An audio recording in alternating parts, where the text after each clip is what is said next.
আসসালামু আলাইকুম। T24 থেকে রাসেল মাস্টার। বাংলাদেশের প্রাণ সাকিব আল হাসান, যিনি বিশ্ব ক্রিকেটে নাম্বার 1 হিসেবে এক যুগের মতো রাজত্ব করেছেন।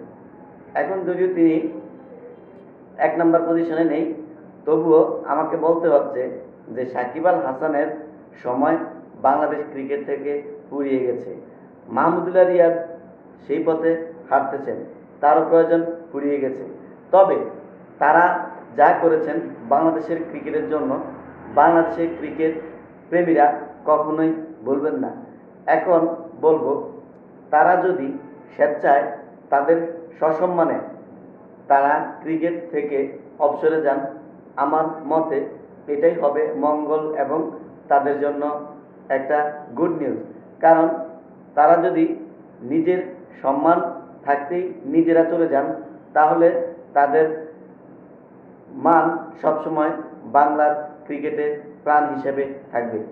আসলে বাংলার ক্রিকেট মানি সাকিব আল হাসান, বাংলার ক্রিকেট মানি মাহমুদুল্লাহ রিয়াদ। সাইলেন্ট কিলার হিসেবে তিনি আসলে আমাদেরকে অনেক অনেক ম্যাচে কার্যকর ভূমিকা রেখেছেন।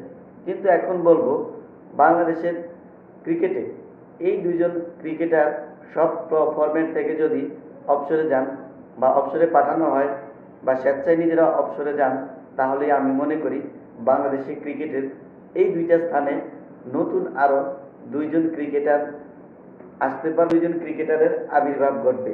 তো এখন আমি বলবো, হয়তো বলতে পারেন যে ওনাদের পজিশনে খেলার মতো এখনো কি বাংলাদেশের ক্রিকেটার আসছে বা হয়েছে?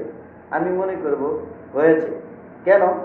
2026 সালে T20 বিশ্বকাপের কথা মাথায় রেখে আমরা এখন থেকেই প্ল্যানিং করতে হবে, পরিকল্পনা করতে হবে।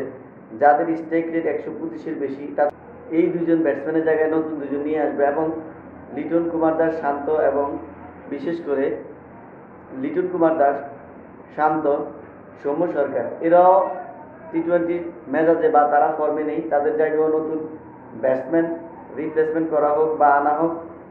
বিশেষ করে আন্ডার 19, 20 থেকে এবং বাংলাদেশের ঘরোয়া লিগ BPL এর মাধ্যমে যারা টপ ফর্ম করবে এবং এদেরকে বিভিন্ন ফ্র্যাঞ্চাইজি লিগে পাঠানো হোক, যে যেখানে সুযোগ পায় খেলিয়ে এনে যারা ভালো, যেহেতু আমাদের বোলাররা ফর্মে রয়েছেন, তাহলে আমি মনে করব বাংলাদেশি ক্রিকেট দলটাকে অবশ্যই ঢেলে সাজানো দরকার। আমি মনে করি এই পদগুলো বিশেষ করে এরা যদি সরে যায়, তাহলে দুজন নতুন প্লেয়ার সুযোগ পাবে, যারা বাংলাদেশ ক্রিকেটে দেওয়ার জন্য অনেক কিছু বাকি আছে। আমি আশা করব মাহমুদুল্লাহ রিয়াদ এবং সাকিব আল হাসান, ওনারা যদি ওনাদের সম্মানটুকু অক্ষুণ্ণ রেখে এবং ওনাদের স্থান থেকে ওনারা সরে যান বা নিজে থেকে অবসরে যান, তাহলেই বাংলাদেশের ক্রিকেটের জন্য মঙ্গল হবে এবং অদূর ভবিষ্যতে বাংলাদেশে এই দুই জায়গায় দুইজন নতুন ক্রিকেটার আসবে। এবং অবশ্যই আশা করব, বর্তমানে যেহেতু ব্যাটিং পিচ তৈরি করা হয়, বোলিং পিচ তৈরি করা হয়, বিভিন্ন ক্রিকেটের সংস্করণে বিভিন্ন দিক নতুন নতুন আনা হয়, তাহলে আমি মনে করব নবীন তরুণ উদীয়মান প্লেয়াররা তারুণ্য নির্ভর বাংলাদেশ ক্রিকেট দলটাকে গড়া হোক। তাহলেই বাংলাদেশ ক্রিকেট দল অনেক দূর এগিয়ে যাবে, তাহলেই বাংলাদেশ ক্রিকেট দলের শুভদিন আবার ফিরে আসবে। যাদের হাত ধরে আমরা এতটুকু এসেছি, তারা যদি এই স্থানে দিয়ে যায়, তাহলে আমরা এখান থেকে টেনে অবশ্যই অদূর ভবিষ্যতে T20 ওয়ার্ল্ড কাপ, ODI বিশ্বকাপ জেতার মতো ক্ষমতা রাখবো বলে আমি বিশ্বাস করি।